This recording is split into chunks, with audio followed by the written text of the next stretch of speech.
बिस्मिल्लाहिर्रहमानिर्रहीम, अस्सलाम वालेकुम। आप देख रहे हैं सीधी बात बीनर सलीम के साथ। साबिक वज़ीर आज़म और चेयरमैन पाकिस्तान तहरीक इंसाफ के जो साबिक प्रिंसिपल सेक्रेटरी हैं, जिनका नाम है आज़म खान साहब, वो बहुत अरसे से लापता थे। किसी को कुछ नहीं पता था कि आज़म खान साहब किधर हैं, खुद से कहीं चले गए हैं, उनको उठा लिया गया है, उनको किसी ने किडनैप कर दिया, किसी को कुछ नहीं पता था। लेकिन आज एक बड़ी डेवलपमेंट सामने आई। वो बड़ी डेवलपमेंट ये है कि 164 के तहत जो आज़म खान साहब हैं, उन्होंने अपना एक इकबाली बयान रिकॉर्ड कराया है। इससे पहले कि वो बयान आपके सामने रखूं, मैं आपको ये बता दूं कि इस इकबाली बयान की हैसियत क्या है। ये इकबाली बयान क्योंकि मजिस्ट्रेट के सामने रिकॉर्ड कराया गया है, लिहाजा इसकी कानूनी हैसियत है। बयान ये कहता है कि चेयरमैन तहरीक इंसाफ ने हक़ाइक़ को छुपाकर साइफर का झूठा और बेबुनियाद बयानिया बनाया। तहरीक अदम एतमाद से बचने के लिए साइफर साजिश का रंग दिया गया। चेयरमैन पीटीआई ने कहा कि साइफर का इस्तेमाल करके अवाम का ज़हन बदल दूंगा। 8 मार्च को सेक्रेटरी खारजा ने मुझे साइफर दिया, जो साबिक वजीर आजम ने 9 मार्च को मुझसे ले लिया, फिर अचानक उसको जलसे में लहरा दिया। साइफर का इस्तेमाल करके कौमी सलामती के इदारों के मुतालिक कौम के जहनों में नफरत पैदा की गई। मेरे मना करने के बावजूद खुफिया मरासले को अवाम में जाती मुफाद के लिए लहराया गया। साइफर को मुल्की सलामती के इदारों और अमेरिका की मिली भगत का रंग दिया गया। यह ड्रामा सिर्फ और सिर्फ अपनी हुकूमत बचाने के लिए रचाया गया था। शाह महमूद कुरैशी चेयरमैन तहरीक इंसाफ को साइफर से मुतालिक पहले ही बता चुके थे और उस वक्त साबिक वजीर आजम ने खुद कहा कि ऐसे मरासले आते रहते हैं। फिर चेयरमैन तहरीक इंसाफ ने एस्टैब्लिशमेंट और अपोजिशन के खिलाफ बयानिया बनाना शुरू कर दिया। चेयरमैन पीटीआई ने साइफर अपने पास रखकर कानून की भी खिलाफ वर्जी की। मैंने जब साइफर वापस मांगा तो चेयरमैन तहरीक इंसाफ ने कहा कि वो तो मुझसे गुम हो गया है। फिर अचानक उसको परेड ग्राउंड के जलसे में लहरा दिया और मैं शशदर रह गया। मेरे मना करने के बावजूद भी, वो ये कह रहे हैं कि मेरे मना करने के बावजूद भी साबिक वजीर आजम ने इसका जाती मुफादात के लिए इस्तेमाल किया। अब इस बयान के बाद जो पहला रिएक्शन पाकिस्तान तहरीक इंसाफ की तरफ से आया, जो चेयरमैन पाकिस्तान तहरीक इंसाफ की तरफ से आया, वो पहला रिएक्शन ये था कि भाई जो आजम खान साहब है, मैं तो उनको बड़ा ईमानदार और बहुत ही सच्चा आदमी समझता था, विच मीन्स कि उनकी ईमानदारी की और उनकी सच्चाई की गवाही आज भी पाकिस्तान तहरीक इंसाफ के चेयरमैन दे रहे हैं। तो अगर ये बयान जो कि मजिस्ट्रेट के सामने रिकॉर्ड किया गया है, अगर वो सच्चा है और एक ईमानदार शख्स की तरफ से दिया गया है बकौल चेयरमैन पाकिस्तान तहरीक इंसाफ के, तो इससे 3 चीजें साबित होती हैं। नंबर 1 कि जाती और सियासी मुफाद के लिए इस साइफर को इस्तेमाल किया गया। जो दूसरी चीज साबित होती है वो ये साबित होती है कि जानबूझकर इस मामले को साजिश का रंग दिया गया। और तीसरी और जो सबसे खतरनाक चीज जो इससे साबित होती है वो ये होती है कि जानबूझकर पाकिस्तान की अपनी फौज को इसमें मुलव्वस किया गया। और अगर हम तीनों चीजों को कलेक्टिवली देखें, इनका लीगल एंगल देखें, इनका एक रियासती एंगल देखें, तो मुझे कहते हुए कोई कबाहत महसूस नहीं हो रही है कि भाईजान अगर इसी बयान पर आजम खान साहब कायम रहते हैं और वो माफ गवाह बनते हैं, तो फिर चेयरमैन पाकिस्तान तहरीक इंसाफ के ऊपर आर्टिकल 6 लगने से शायद ही कोई रोक पाए। एनीवेज जी, मामलात किस तरफ जा रहे हैं, अभी की क्या सिचुएशन है, लोगों के क्या तासुरात है, लोगों से मुराद है कि पाकिस्तान के जो स्टेक होल्डर्स हैं उनके इस मामले को लेकर के क्या तासुरात हैं, उसके लिए हम डिस्कशन करेंगे। और पैनलिस्ट जो मेरे साथ मौजूद हैं, मुझे सबसे पहले जी वेरी ऑनरेबल ज्वाइन कर रहे हैं जी राना एहसान अफजल खान साहब, रहनुमा नून लीग के। मुझे ज्वाइन कर रहे हैं जी very honourable major retired Khurram Rokri साहब, रहनुमा इस्तेकाम पाकिस्तान पार्टी के। अस्सलाम वालेकुम, खुश आमदीद। मुझे ज्वाइन कर रहे हैं एक independent analyst journalist Muzammil Suhrawardy sahab, अस्सलाम वालेकुम, खुश आमदीद। मैं सबसे पहले खुरम रोकरी साहब आपसे मैं डिस्कशन का आगाज़ करना चाहूँगी। अब तो अपने बंदे ही गवाही दे रहे हैं, ये जो पाकिस्तान तहरीक इंसाफ के चेयरमैन हैं, और फॉर दैट मैटर कोई भी जब कोई शख्स वजीर आजम बनता है, उसके साथ जो सबसे करीबी ताल्लुक किसी का होता है वो उनके प्रिंसिपल सेक्रेटरी का होता है। उनको सब कुछ पता होता है कि क्या चल रहा है। और ऐसे में जब साबिक प्रिंसिपल सेक्रेटरी की इस तरह से एक गवाही आए और वो भी मजिस्ट्रेट के सामने रिकॉर्ड हो करके, तो क्या मैं ये कह सकती हूँ कि घर के भेदी ने ही लंका ढा दी? नहीं बिनेश, घर का भेदी लंका ढाएगा नहीं, लंका तो ढाने वाले ने ढा दी। अब उसके साथ जो जहां जहां पर मुंसलिक थे चीजें तो आएंगी, और ये तो नेचुरल कोर्स आनी भी चाहिए। और फिर अब वादा माफ गवाह क्यों ना बने कोई, रिस्पॉन्सिबल तो वो आदमी है ना कि जिसने ये सारी चीज को डिजाइन किया, बैठा, अल्लाह ने इक्तदार दिया और उस कुर्सी के ऊपर बैठ के अगर उसको इतना कमजोर था और उसने इतने लूप होल्स थे और वो सारी चीजें कर रहा था तो सिलेक्शन तो उसी की थी. Now things have to go back to him जैसे जा रही हैं. और ये कोई छोटी चीज नहीं हुई है. साइफर वाला जो इशू है सबसे पहले मेरे जैसे बंदे के लिए वो इतना बड़ा इशू है कि इस साइफर के पीछे मैं उन आदमियों में से हूं कि उस जलसे के अंदर जब हमें साइफर का कागज लहराया तो ट्रस्ट करते हुए कि यार ये वजीर आजम है और ये एक लेटर लहरा रहा है और कुछ दिनों बाद वो कहता है कि ये सारा कुछ फलाने मुल्क अमेरिका ने ये सारा किया. हमारे इमोशनल को आप डिसऑर्डर को कहां देखेंगे जो हम कितने डिस्टर्ब हुए कि हमारे चले हमें समझ आ गई थोड़े दिनों के बाद, हमें शक हुआ कि चीजें गड़बड़ हैं, शाह महमूद कुरैशी की तरफ से भी साइफर आ रहा है वगैरह. थोड़े दिनों बाद हमें समझ आ गई कि ये सारा फेक एक ड्रामा हो रहा है और हम इसके आगे खड़े हुए. व्हाट अबाउट द करोड़ों पीपल ऑफ पाकिस्तान जिनके साथ इस बहुत बड़े घिनौने मजाक के साथ उनको अपने साथ मिला के एक और बहुत बड़े घिनौने काम की तरफ लेके जाया गया था. ये तो मुजरिम है ये उन लोगों का तमाम का. आप मुझे बताएं, उन तमाम लोगों से मैं पूछूं कि आप बताओ कि तुम्हें इस बयानिए के बाद जहां पे तुम्हें बेचा और फिर तुम्हारे इमोशंस को वहां पे लेके जाकर एक नाम निहाद आजादी मार्च वाला ड्रामा खड़ा करके एक फिर कौम को और इस मुल्क को आपस में तकसीम करने और लड़ाने की इस बंदे ने साजिश की. Let's trace back the things कि कौन पीछे कौन है इसके और इसकी माफी क्यों दी जाए. यानी ये कोई छोटी चीज हुई है. आज जब अगर ये चीज जब आ जाती है, अभी तो न्यूज एक आ रही है और जब इस तरह की न्यूज आती है तो उसकी कोई ना कोई बेस ग्राउंड मौजूद होता है. अगर ये चीज आ जाती है और आ जाएगी, मुझे बताएं बचना क्या है, फिर रह क्या जाता है. एक लीडर का होता तो एतमाद है, उसके ऊपर कौम एतमाद करती है. उसने इस करोड़ों बच्चों को, इस मुल्क के बच्चों को, और फिर होता हमारा क्या है, 2-3 कार्ड खेल जाओ, एंटाई अमेरिका कार्ड खेल जाओ, कुछ एंटाई एस्टेब्लिशमेंट कार्ड खेल जाएंगे, कुछ एंटाई फलाना कार्ड खेल जाएंगे और इन्हीं कार्डों के ऊपर पूरी मुल्क की तबाही फेरी हुई है. Two is the responsible person for this. अभी तो ये जब खुलेगा तो और चेहरे भी सामने आएंगे, लेकिन मेन आदमी जो है वो यही है. घर की लंका इसी ने ढा दी थी. अब लोगों ने चीजें किसी न किसी स्टेज पे ये खुलनी थी. शुक्र करें कि मामला टल गया, कुछ अरसा गुजर गया और मार्च तक जो इलेक्शन कराने का इसका मंसूबा था वो फेल हुआ. और फिर जो लॉन्ग मार्च की सूरत में ये बहुत बड़ी सीट के ऊपर अपने एक मंशा के बंदे को लेके जाना चाहता था, अल्लाह ने मुल्क को उस एक डिजास्टर से बचाया और अब चीजें इंशाल्लाह बेहतर होंगी.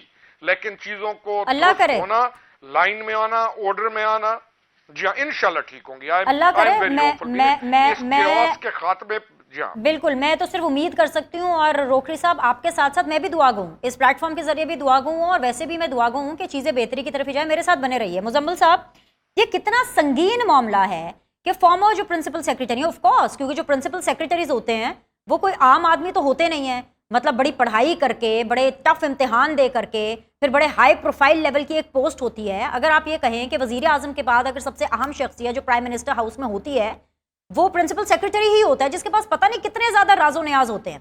तो ऐसे में ये जब आजम खान साहब ने 164 के तहत अपना इकबाली बयान रिकॉर्ड कराया, इसके क्या संगीन रिपरकशंस हो सकते हैं for the chairman Pakistan Tehreek Insaf?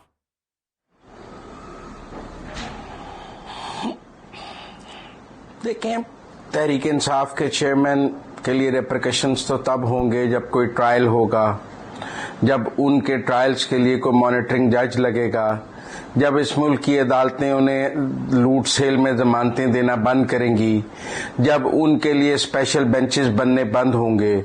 Otherwise तो वो इसमें से भी गुजर जाएंगे, वो 9 मई में से भी गुजर गए हैं, वो इसमें से भी गुजर जाएंगे, क्योंकि ना आप 9 मई के बाद उन्हें गिरफ्तार कर सकें ना आप गिरफ्तार कर सकेंगे. अगर आप उन्हें गिरफ्तार करेंगे तो चीफ जस्टिस पाकिस्तान कहेंगे good to see you, Mercedes में वापस बुलाएंगे. तो इस 164 के बयान के बाद भी अगर इस मुल्क का निजाम इंसाफ उन्हें सजा नहीं देगा, उनका ट्रायल नहीं होगा, तो हम क्या कर सकेंगे? मतलब क्या ये आपके ख्याल में 164 का जो बयान है ये 9 मई से बड़ा वाकया, ये बड़ा बयान आ गया है 9 मई से? 9 मई की अहमियत इस बयान के बाद कम हो गई है. अगर आज 19 जुलाई को मैं और आप ये गुफ्तगू कर रहे हैं कि डीजी ISPR ने कब कहा कि हम मंसूबा साजों को नहीं छोड़ेंगे, कब कौमी असेंबली ने करारदाद की, एक भी ट्रायल शुरू हो सका है? तो इस मुल्क में ये मसला नहीं है कि बयान वादा माफ गवाह हो गया या कुछ हो गया। इस मुल्क का मसला ये है कि इस मुल्क की जुडिशरी उन्हें प्रोटेक्शन दे रही है और वो ब्लैंकेट प्रोटेक्शन दे रही है, और उस ब्लैंकेट प्रोटेक्शन का किसी के पास कोई हल नहीं है। पूरा निजाम, रियासत उसके आगे बेबस नजर आ रही है। लिहाजा सोचने की बात यह है कि व्हाट नेक्स्ट। आप इसके बाद भी आप, वो तो आज बहुत कैजुअल थे, वो कहते मेरे सामने जब आके आजम खान कहेगा तो फिर देखेंगे। इसका मतलब है वहां कोई परेशानी नहीं है। उनका ख्याल है कि उन कितने महीने साइफर की तहकीकात पर लाहौर हाई कोर्ट ऑर्डर दिए रखा, कितने महीने। कभी किसी मुल्क में अदालतों ने तहकीकात पर हुक्म इम्तनाई दिया है? हमारे यहाँ अदालतें इमरान खान के खिलाफ तहकीकात पर भी हुक्म इम्तनाई दे देती हैं। और अदालतों का काम है तहकीकात नहीं रोकना। वो कहती हैं तहकीकात होने दें, ट्रायल आएगा तो देखेंगे। यहाँ तो तहकीकात रोक दी जाती हैं, कहा जाता है कि आप साइफर की इन्वेस्टिगेशन ही ना करें, पहले कॉल अप नोटिस पे ही।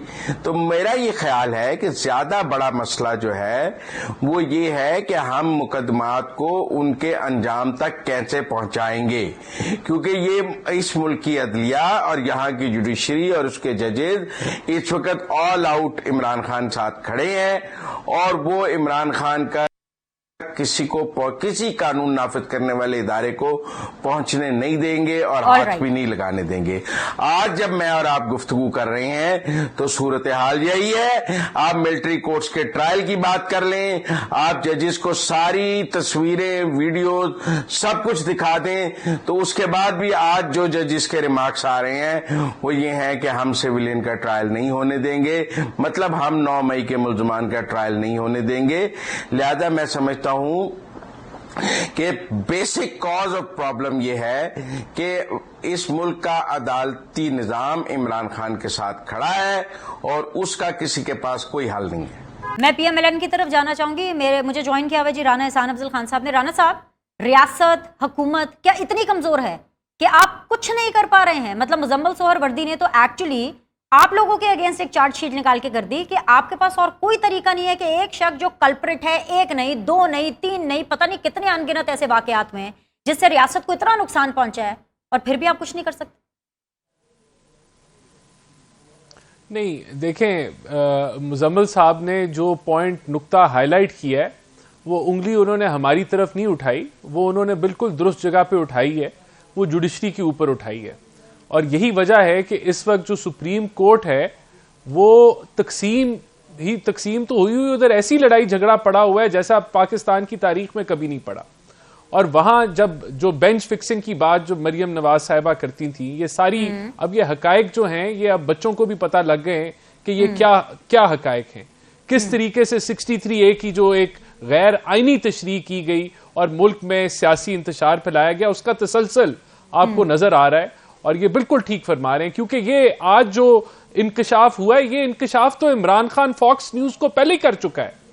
ये तो वेस्टर्न मीडिया को वो पहले ही कर चुका है कि ये साजिश आपने नहीं की। वो तो यहां जो उसका बैठा, जो कल्ट बैठा हुआ है, जो उसको फॉलो, अंधा होके फॉलो करता है, उसको कहता है साइफर तो था, साइफर तो है। और लेकिन आज जो हुआ है, मैं समझता हूं वो रास्ता हमवार हो गया है कि लीगल कार्रवाई आगे बढ़ सके। लेकिन यहां जो मैं नुक्ता रेज करना चाहता हूं वो उस घनौनी सोच पे रेज करना चाहता हूं कि जो दूसरों को कहता था मीर जाफर, मीर सादिक, तो आज उसने अपने मफादात के लिए जो चीज आज साबित हुई है, अपने मफादात के लिए, अपनी इक्तदार के लिए उसने पाकिस्तान को नुकसान पहुंचाया, उसने पाकिस्तान की फॉरेन पॉलिसी को नुकसान पहुंचाया, उस पर सियासत खेली, उसने नफरत के बीज बोए, इंपोर्टेड हुकूमत नामंजूर के नारे लगवाए, जहन साजी की कि ये तो बाहर से आते हैं, हम तो गुलाम बने हुए हैं और मैं गुलामी से आजाद करूंगा। लेकिन उसको पता था कि वो क्या कर रहा है, उसको पता था वो झूठ बोल रहा है, वो जानता था ये झूठ है, लेकिन उसने इसके इर्द गिर्द साजिश की। ये जो जहनियत है, ये खतरनाक जहनियत है। और ये जो जिस तरीके से जो उसके इर्द गिर्द, bear with me, I want to ask a supplementary question to you, Rana साहब। बिल्कुल खतरनाक है, बहुत खतरनाक है, नाकाबिले माफी है। लेकिन सर, जहन साजी करनी हो, बयानिया बनाना हो, आप पॉलिटिकली तो उसका जवाब दे सकते थे। PMLN पाकिस्तान पीपल्स पार्टी ने बयानिया जो इमरान खान, जो पाकिस्तान तहरीक इंसाफ के चेयरमैन बना रहे थे, आप लोग उसका कोई जवाब नहीं दे पाए, आप लोग उसका कोई तोड़ नहीं कर पाए। अगर मैं अभी भी आपकी मेन लीडरशिप की बात करूं, अगर मैं अभी भी पीपल्स पार्टी की मेन लीडरशिप की बात करूं, अगर मैं अभी भी PDM की मेन लीडरशिप की बात करूं, वो इस मामले में आकर बात नहीं करेंगे। अभी भी आपको पता है इस मुद्दे के ऊपर कौन बात कर रहे हैं? अता तारड़ साहब आके बात कर रहे हैं, आप बात कर रहे हैं। पीपल्स पार्टी में भी देखें बाकायदा तौर पर, बल्कि वो तो लिस्टें सर्कुलेट होना शुरू हो गई हैं। पता नहीं शहबाज गिल साहब ने कोई ट्वीट की हुई है, उसके नीचे उन्होंने लिखा हुआ है कि जी मरियम औरंगजेब साहिबा ने ये लिस्टें भेजी है। उन लिस्टों के अंदर नाम है जी शेरी रहमान साहिबा डिफेंड करेंगी, फैसल सब्जवारी साहब आके डिफेंड करेंगे। मतलब इस तरह की लिस्टें दी गई हैं, बाकायदा जर्नलिस्टों की लिस्टें जारी की गई हैं कि इनको अपने प्रोग्राम में बुलाएं, आप साइफर पे बात करने के लिए। मरियम नवाज इसके ऊपर क्यों नहीं बोल रही हैं? बिलावल भुट्टो इस पर क्यों नहीं बोल रहे हैं? आप लोग क्यों नहीं ज़हन साजी कर रहे हैं? आप इनके पॉलिटिकल बयानिए को पॉलिटिकली ही मात देंगे ना, कि आप बस आके टेलीविजन पर यही कहेंगे कि गलत हुआ, तो मैं भी कह रही हूँ गलत हुआ सर। नहीं, हम जहन साजी नहीं करेंगे, हम हकायक बयान करेंगे और हकायक अवाम जो है वो समझ बूझ के उसको बिलीव करेगी। जो आपने बात की वो होगा, इस पे इंशाल्लाह मरियम नवाज भी बोलेंगी, इस पे वजीर आजम भी बोलेंगे और बोलते हैं, पहले भी बोलते रहे, और सारी हमारी जो मेन लीडरशिप है इस पे जरूर बोलेगी। लेकिन देखें यहां मावनत की गई। मावनत कैसे की गई कि आप सुप्रीम कोर्ट के ऑर्डर्स को रद्द करते हैं, आप डी चौक पहुंच जाते हैं और आपको कहा जाता है कि वो तो भूल गया होगा या उसको पता नहीं चला होगा कि ऑर्डर सुप्रीम कोर्ट के क्या है। यहां आप 9 मई का वाकया करके आते हैं तो आपको गाड़ियां मर्सिडीज दी जाती हैं। तो ये जो देखें, आपके पीछे एक अदारे की बैकिंग हो और वो अदारा आपको, आपके लिए रास्ता हमवार करता रहे, और उस अदारे ने फैसला करना है, उसने जो है सही गलत का फैसला करना है, और अगर वही शामिल हो जाए तो ये बड़ी अफसोसनाक सूरत हाल है। ये आज जो तकसीम, जो सुप्रीम कोर्ट की तकसीम और वही सूरत हाल है जो मेरे बड़े मोहतरम भाई, मेरे बड़े सीनियर कॉलीग मुजम्मल सोहरवर्दी ने यहां पर आके पहले ही तबर्रा पढ़ दिया था कि भाई बस एक 9 मई होगा, फिर एक साइफर होगा और फिर लेट गो होता रहेगा, क्योंकि एक स्पेसिफिक अदारा बकौल आप लोगों के वो तो कहता है गुड टू सी यू। एक छोटा सा ब्रेक लेना है, ब्रेक के बाद वापस आएंगे तो of course Istehkam Pakistan Party and दीगर पैनलिस्ट के साथ डिस्कशन को जारी रखेंगे। Will be back.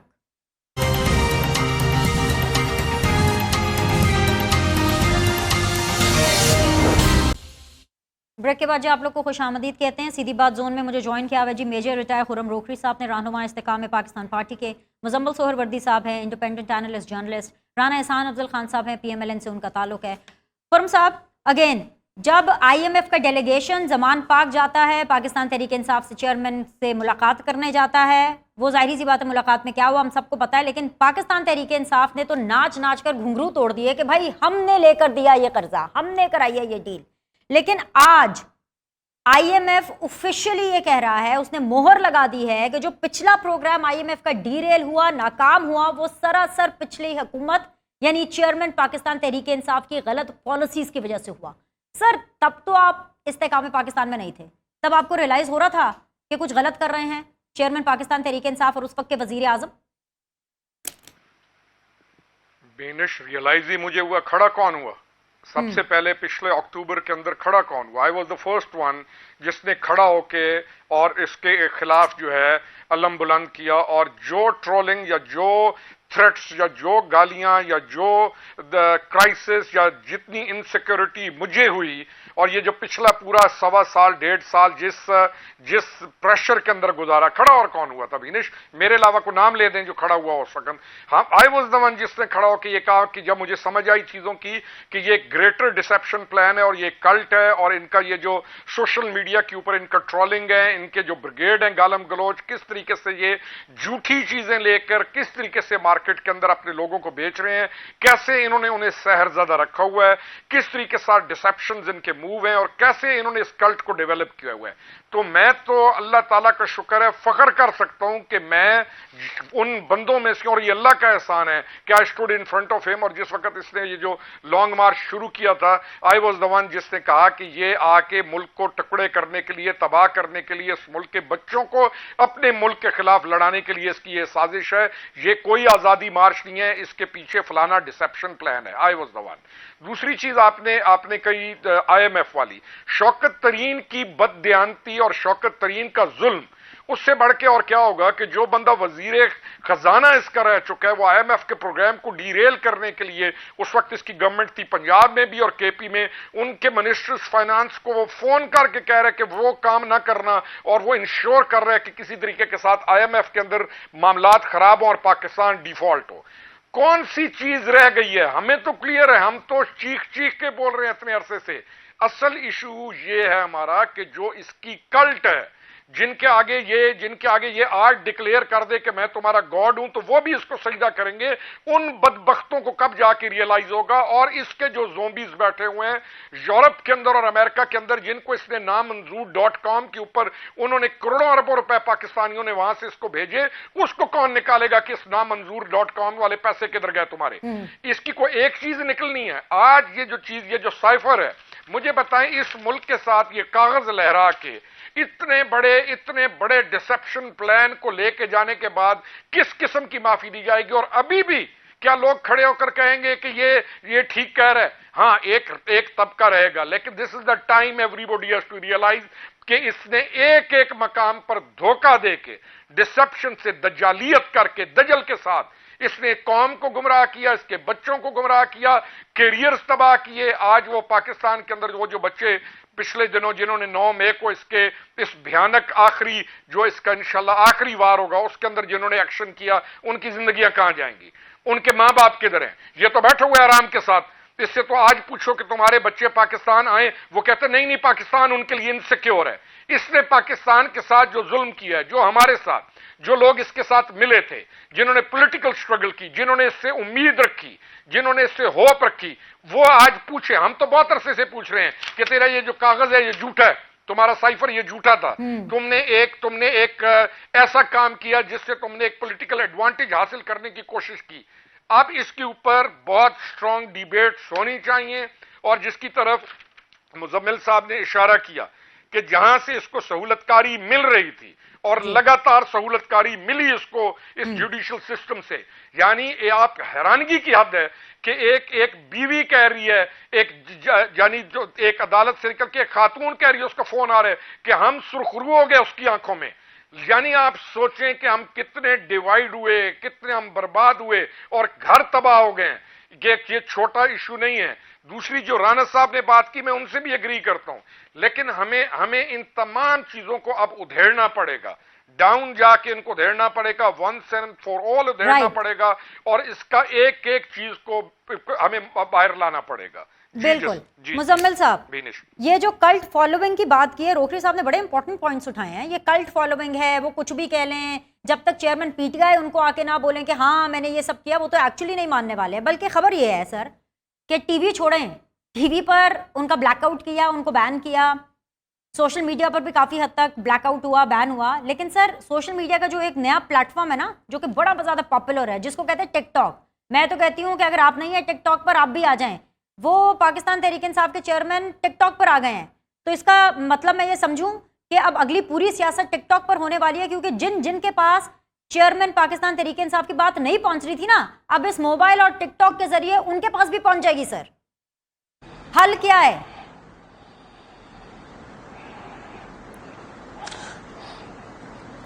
حل کیا ہے؟ اس ریاست نے کبھی حل کیا نہیں ہے، جو اس ریاست کو نہیں پتا حل کیا ہے۔ اس ریاست نے الطاف حسین کا حل نہیں کیا، اس ریاست نے برہمداغ بگٹی کا حل نہیں کیا، اس ریاست نے ٹی ٹی پی کا حل نہیں کیا۔ اس ریاست نے جب طے کیا ہے تو حل کیا ہے؟ ابھی طے ہی نہیں کیا ہے۔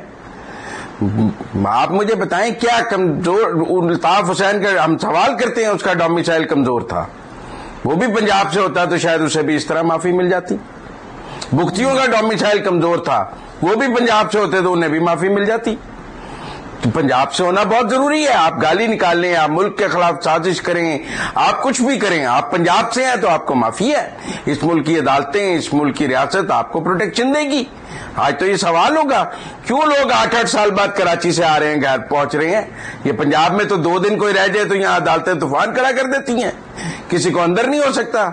میں اور آپ تو اس کا نام لے کے پلے کارڈز لے کے کھڑے ہو جاتے ہیں۔ وہ کراچی والے لیسر گاڈ کے چلڈرن ہیں، وہ کسی کمتر خدا کے بچے ہیں جن کے بارے میں ہم بات نہیں کرتے ہیں, اور یہ کسی برتر خدا کی اولاد ہیں جن کے بارے میں ہم بات کرتے ہیں. انصاف تو یکساں ہوگا یا نہیں ہوگا. سوال یہ ہے کہ اس ملک کی ریاست اور اس ملک کے عسکری ادارے اپنی کمزوری دکھا رہے ہیں.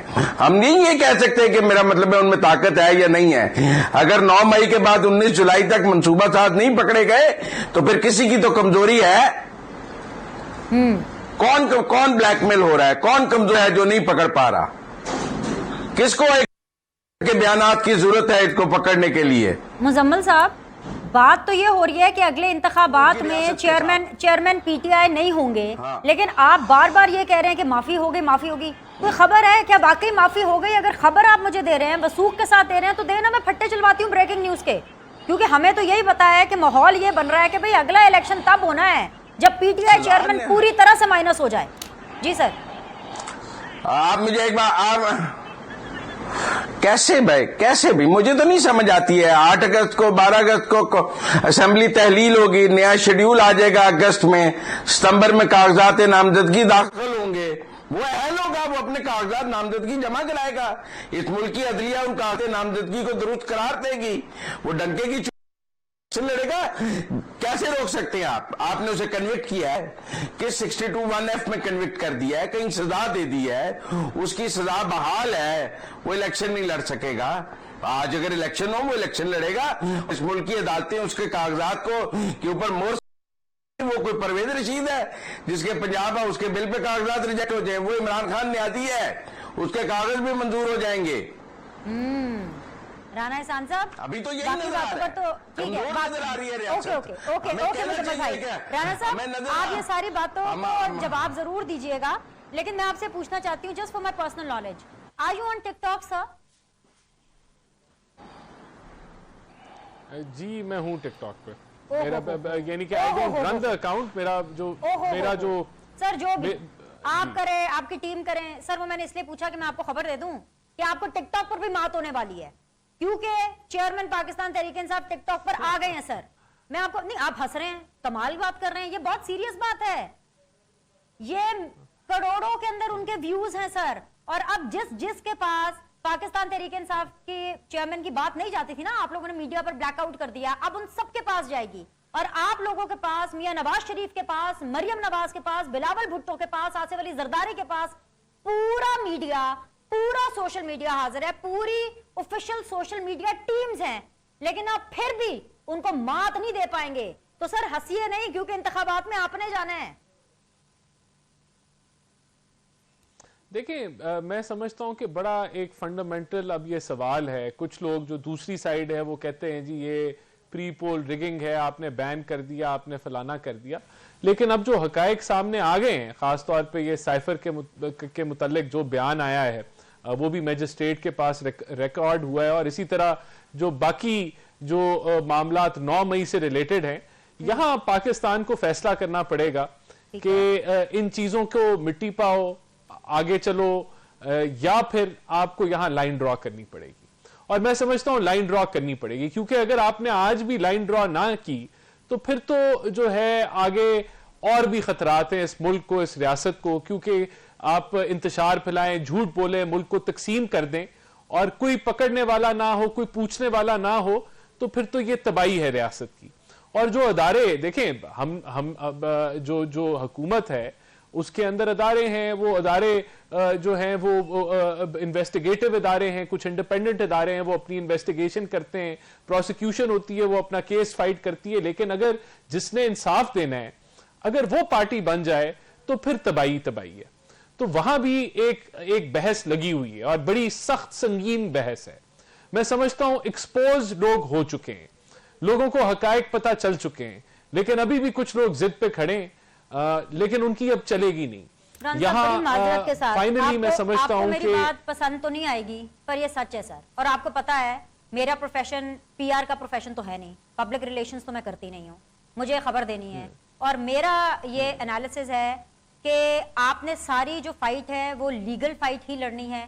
پولیٹیکلی آپ لوگ کچھ نہیں کر سکتے چیئرمین پی ٹی آئی کے خلاف, نہ آپ پہلے کچھ کر سکے ہیں, نہ اب آپ کا کوئی ارادہ رکھتا ہے. آپ صرف اور صرف ایک گولڈن ڈیٹ کو دیکھیں, ایک گولڈن پرسن کو دیکھیں, اور صرف انہی کے اوپر آپ انحصار کر کے پولیٹیکل پارٹیز کا پولیٹیکل چیئرمین کے سربراہ کا جو ہے نہیں بینش نہیں، میں نہیں ایگری کرتا. دیکھیں لڑائی کو پولیٹیکل طریقے سے لڑنا ہے. اگر وہ ایک بیانیہ دے رہے ہیں، اگر وہ ایک نعرہ لگا رہے ہیں، وہ تو ہم لڑ رہے ہیں. دیکھیں نہیں بات یہ نہیں. اب مجھے ایک منٹ نہیں ایک منٹ بینش، یہ غلط ہے. میں سمجھتا ہوں یہ الزام ہمارے پہ غلط ہے. ہم پولیٹیکل لڑائی لڑ رہے ہیں، لیکن اگر 63A کی تشریح غیر آئینی ہو جائے گی تو کون سی پولیٹیکل لڑائی ہم لڑیں گے؟ اگر آپ تشریح غیر آئینی، اگر سپریم کورٹ غیر آئینی ججمنٹ دے دے گا اور اس کا بینیفٹ ایک جماعت کو ہو جائے گا، وہ جماعت اٹھا کے اسمبلی ڈیزالو کر دے گی، تو ادھر ہم نے کون سی جنگ لڑنی ہے؟ ہم وہاں اپنی سیاسی جنگ جو ہے وہاں یہاں ڈیرا لگا لیں سپریم کورٹ کے سامنے.